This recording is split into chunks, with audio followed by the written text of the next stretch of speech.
Assalamualaikum warahmatullahi wabarakatuh. Perkenalkan, nama saya Naila Tata Nurfadila. Saya berasal dari jurusan Sastra Indonesia Universitas Negeri Malang. Di sini saya akan mempresentasikan materi mengenai pendekatan mimetik sebagai salah satu syarat tugas mata kuliah apresiasi puisi. Yang pertama, berikut merupakan pengertian pendekatan mimetik dari para ahli. Yang pertama, terdapat pendapat dari Winarti tahun 2016 yang menyatakan bahwa pendekatan mimetik mengutamakan pada ikatan karya sastra dengan realitas yang ada di karya tersebut. Pendekatan ini menganggap karya sastra hanyalah sebuah tiruan dari sebuah kenyataan. Selanjutnya, pendapat dari Najib tahun 2019. Pendekatan mimetik memandang prosa fiksi sebagai hasil ciptaan manusia yang ditulis berdasarkan bahan-bahan yang diangkat dari semesta. Nah, bahan-bahan di sini melingkupi pengalaman hidup manusia atau hasil penghayatan penulis terhadap kehidupan di sekitarnya. Pendapat yang ketiga adalah dari Abrams tahun 1981. Pendekatan kajian sastra yang menitik beratkan kajiannya terhadap hubungan karya sastra dengan kenyataan di luar karya sastra. Pendekatan yang memandang karya sastra sebagai imitasi dari realitas. Selanjutnya, apa kesimpulan yang dapat saya ambil dari tiga pendapat tadi? Saya dapat menyimpulkan bahwa dengan demikian, pendekatan mimetik pada puisi memandang karya sastra merupakan suatu gambaran nyata yang dituliskan oleh pengarang dalam bentuk karya sastra puisi. Nah, pada puisi ini khususnya, kenyataan di sini melingkupi manusia, alam, konflik, suasana, tragedi, peristiwa, benda, ataupun semuanya yang terjadi, dan semua aspek kehidupan nyata yang dapat dituangkan dalam bentuk karya sastra oleh manusia itu sendiri. Manusia di sini yang dimaksud adalah seorang penulis, penyair, seperti itu. Selanjutnya, terdapat tiga unsur pendekatan mimetik. Yang pertama adalah unsur material, yang kedua unsur sosial, dan yang ketiga adalah unsur nilai. Untuk unsur yang pertama, unsur material merupakan segala nomina atau segala benda sesuatu yang terdapat di dalam karya sastra puisi. Adapun ciri dari unsur material ini adalah dapat diraba ataupun dilihat, dipegang. Selanjutnya adalah unsur sosial. Unsur sosial memiliki makna suatu tindakan atau perbuatan yang menunjukkan suatu keadaan dalam karya puisi tersebut. Jadi unsur sosial ini menjelaskan suatu keadaan atau suatu peristiwa yang terjadi. Yang terakhir adalah unsur nilai. Unsur nilai merupakan suatu emosi yang digambarkan oleh penyair atau penulis dalam karya sastra yang ditujukan kepada pembaca. Nah, dalam unsur nilai ini juga terdapat nilai baik dan buruk yang dituliskan oleh penyair kepada pembacanya.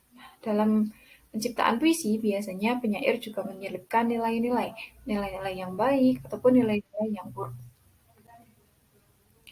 Selanjutnya, di sini saya menyajikan contoh puisi berjudul Hanya oleh Sapardi Djoko Damono. Saya akan mencoba membacakan puisi Hanya oleh Sapardi Djoko Damono.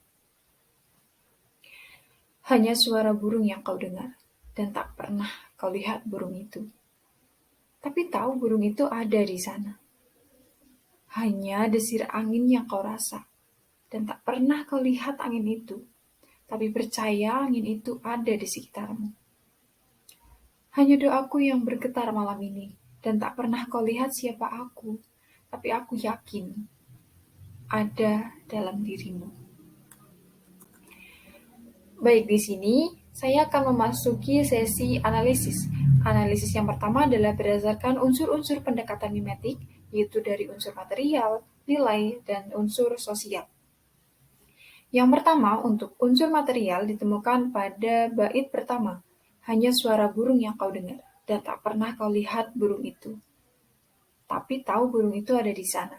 Nah, di sini ditemukan beberapa unsur material. Yang pertama adalah burung atau hewan. Yang kedua adalah manusia yang di sini disebut dengan tokoh kau. Selanjutnya, terdapat unsur nilai. Tapi yakin aku ada dalam dirimu. Unsur nilai ini ditemukan pada bait terakhir. Yakin menunjukkan emosi pengarang, emosi dari tokoh aku kepada tokoh kau. Nah, Untuk unsur nilai ini juga ditemukan di setiap baitnya yang lain, seperti pada bait kedua, yaitu dan tak pernah kau lihat siapa aku, tapi yakin aku ada dalam dirimu. Nah, itu merupakan salah satu contoh lain dari unsur nilai. Tapi tak pernah kau lihat angin itu. Seperti itu. Selanjutnya adalah unsur sosial. Hanya desir angin yang kau rasa, dan tak pernah kau lihat angin itu. Itu merupakan uh, contoh yang diambil dari bait kedua, dan hanya doaku yang bergetar malam ini, dan tak pernah kau lihat siapa aku. Itu merupakan diambil dari bait terakhir atau bait ketiga. Selanjutnya adalah selanjutnya adalah analisis menggunakan pendekatan mimetik. Di sini saya menganalisis setiap larik pada setiap bait dari puisi Hanya yang ditulis oleh Sapadi Djoko Darmono. Untuk larik pertama dan kedua, hanya suara burung yang kau dengar, dan tak pernah kau lihat burung itu. Pada larik ke-1 dan kedua ini, Sapadi menggambarkan tokoh kau yang mendengarkan kicauan burung dengan tidak menoleh atau tidak melihat burung tersebut. Selanjutnya, pada larik ketiga, tapi tahu burung itu ada di sana.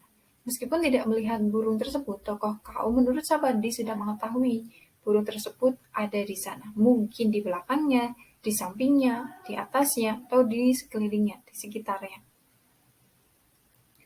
Untuk bait kedua, hanya desir angin yang kau rasa, dan tak pernah kau lihat angin itu.